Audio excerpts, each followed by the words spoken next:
A Agência Estado conversa hoje com o professor David Fleischer. Ele é cientista político, professor de ciência política da UNB, nascido nos Estados Unidos e naturalizado brasileiro. Obrigado, professor. Estou às suas ordens. Por que a reforma política não sai? E o senhor acha que agora, com a pressão popular, pode sair? Não, eu pessoalmente acho que vai sair zero mudança, porque a classe política não entendeu o clamor das ruas. Enrolou um pouco na Câmara, enrolou um pouco no Senado, e agora a Câmara vai ter uma comissão para propor umas mudanças em 90 dias.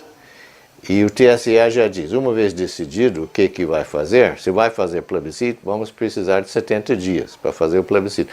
Então a ideia do plebiscito já foi, não tem como fazer plebiscito antes de 5 de outubro.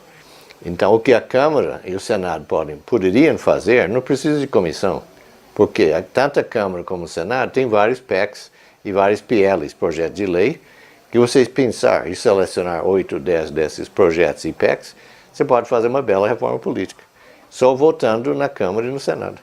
Mas não há vontade política de fazer reforma.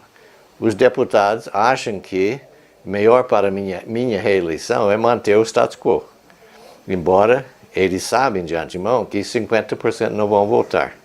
Não vão votar porque nós temos uma circulação de pelo menos 50%. Então, em 2014, nós vamos ter 50% da Câmara dos Deputados vai ser gente em primeiro mandato, novatos, né?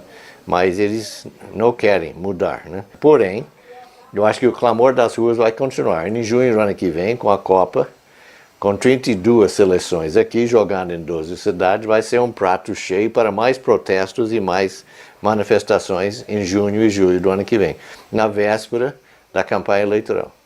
Então pode dançar muito mais do que 50% dos deputados, pode até dançar uns 80%. Quais os pontos que, na sua opinião, precisam ser mudados no sistema político brasileiro? Bom, em primeiro lugar nós temos a ficha limpa, e a ficha limpa tem que ser reforçada para poder barrar qualquer pessoa que tenha ficha suja. Isso é muito importante, que tem que reforçar. Em segundo lugar, nós temos que ter uma ligação mais forte entre o eleitor e o eleito, quer dizer, entre o deputado e o eleitorado.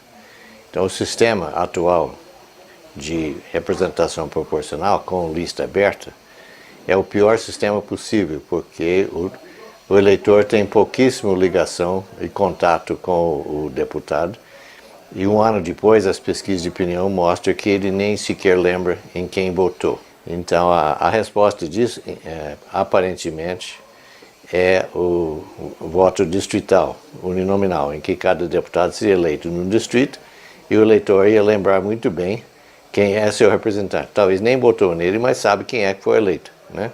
Então mudar esse sistema, né? Outra coisa que poderia ser adotado seria o fim do voto obrigatório, porque o Brasil já passou dessa fase de ter que impor civismo em cima do eleitor, e acho que o eleitor tem muito consciência de que votar é importante, então o voto facultativo seria muito importante. Outra coisa, se manter a representação proporcional, talvez seria interessante ter alguma barreira de 2, 3 ou 5%, para que você não teria mais partidos que alcançam 1%, ou menos de 1% do voto válido no país. Atualmente nós temos 21 partidos no parlamento e 7 desses partidos nem sequer alcançam 1% do voto válido. Então, uma cláusula de barreira seria muito importante. Então, eu acho que temos vários desses mecanismos que podem ser modificados. A OAB propôs uma coisa interessante, que se vai eleger deputados em 2 turnos, que nós sempre temos 2 turnos. Então, no primeiro turno, vota só no partido. E aí, com esse voto nos partidos, você vai decidir a cota de cadeiras para cada partido no Estado. Porque com a lista aberta, nós temos milhares e milhares de candidatos a deputado, e cada um fazendo sua campanha separada, e os custos são extremamente importantes. Então, se você vai ter financiamento público exclusivo, como alguns querem, isso tem que ser casado com o fechamento da lista, para você reduzir tremendamente os custos da campanha. A Câmara dos Deputados resiste mais que o Senado em aprovar essas mudanças? Muitas vezes o Senado aprova certas coisas e a Câmara esnoba, nem coloca para deliberar. Por exemplo, em 2011, em vez de fazer uma comissão mista de deputados e senadores juntos para fazer a reforma política, o presidente do Senado, José Sarney, correu na frente e nomeou sua comissão de notáveis. E aí a Câmara não teve outra alternativa a não ser fazer sua própria comissão. O Senado andou mais depressa, foi para o Senado para a Câmara e a Câmara absolutamente não fez nada até hoje. Então há muito disfunção ou disjunção entre as duas casas no bicameralismo.